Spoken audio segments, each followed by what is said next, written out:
পৃথিবীতে কাঁচামরিচের ভর্তা এত মজার হয়ে থাকে, না বানালে বুঝতেও পারতাম না আর খাওয়াও হতো না। ইভেনচুয়ালি আমিও এটা বানিয়ে ফেলেছি, কারণ ইউটিউব, টিকটক, ফেসবুকে সবসময়ই আমি দেখি মরিচ ভর্তা, তারা মরিচ ভর্তা করে খাচ্ছে, কত লোভনীয়ভাবে খাচ্ছে। দেখে আমারও লোভ হতো, কিন্তু আমার কাছে একটা কথাই মনে হতো যে এই মরিচ ভর্তাগুলো মনে হয় অনেক বেশি ঝাল হবে।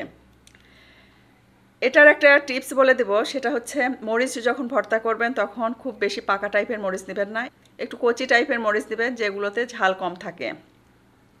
যদি বেশি ঝাল হয় সেই ক্ষেত্রে কিন্তু আপনারা বিচিটা ফেলে দিবেন।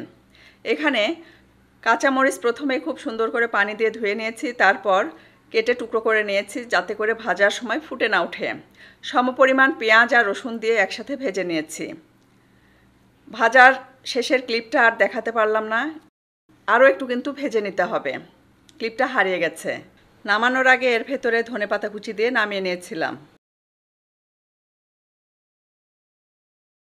পাটায় আমি শুকনা মরিচ দিয়ে লবণ দিয়ে বেটে নেব।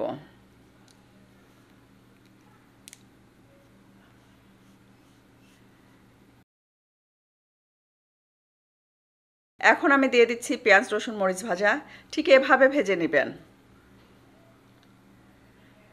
সব কিছু একসাথে খুব সুন্দর করে বেটে নেব।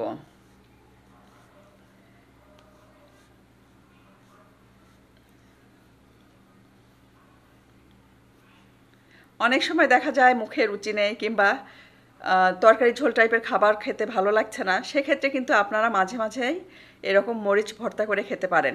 এটা কিন্তু পিঠার সাথেও ভালো লাগবে।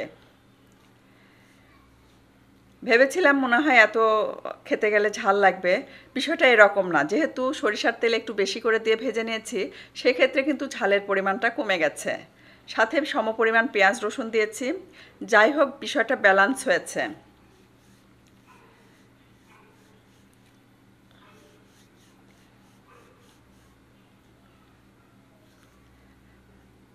বাটাবাটি হয়ে গেছে, লবণ দিচ্ছি স্বাদ মতো, সাথে দিয়ে দিচ্ছি সরিষার তেল, আর লেবুর রসটা অবশ্যই মনে করে দিবেন, এতে করে টেস্টের পরিমাণটা দ্বিগুণ বেড়ে যাবে।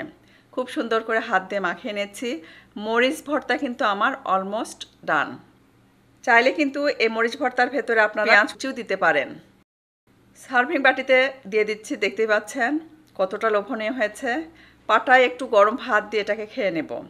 ভাতটা যদিও হালকা ঠান্ডা হয়ে গেছে, খুব বেশি গরম ভাত নিলে একটা বিষয় হবে, ঝালের সাথে খুব বেশি গরম ভাত দিয়ে খেতে গেলে কিন্তু বেশি ঝাল লাগবে।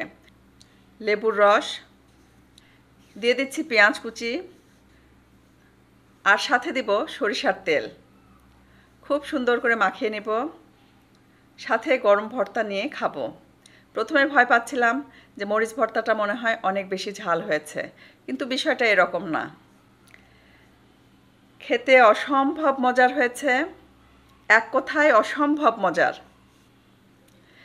ভাতের সাথে এরকম মরিচ ভর্তা হলে সত্যিকার অর্থে আপনার আর কিছুই লাগবে না। যদিও মাংস ছিল, মাংসটা আমি স্কিপ করেছি, আজকে আমি এই ভর্তাটা দিয়েই ভাত খেয়েছি। আমার খুব ভালো লেগেছে, আশা করছি আপনাদের কাছেও অসম্ভব ভালো লাগবে। ট্রাই করবেন আর অবশ্যই কিন্তু আমাকে ফিডব্যাক জানাবেন। এমনকি আমার যে ছোট ছেলে আছে, সেও কিন্তু এটা দিয়ে খেয়েছে। সেও বলছিল আম্মু অসম্ভব মজার হয়েছে। মরিচ ভর্তা দিয়ে ভাত খাবেন আর ঝাল লাগবে না, বিষয়টা কিন্তু এরকম না। যারা ঝাল পছন্দ করেন তাদের কাছে এই ভর্তাটা হবে অসম্ভব মজার, আর যারা ঝাল পছন্দ করেন না তারা খাওয়ার সময় অবশ্যই কিন্তু গ্লাসে ঠান্ডা পানি নিয়ে খেতে বসবেন। ঝাল তো একটু লাগবেই, কিন্তু তারপরেও কিন্তু ভর্তাটা ছিল অসম্ভব মজার। ঝাল এত লাগছিল যে আমার চোখ দিয়ে পানি চলে আসছিল। আজকে তাহলে বিদায় নিচ্ছি। সবাই অনেক বেশি ভালো থাকবেন, আমাদের জন্য দোয়া করবেন। আল্লাহ হাফেজ।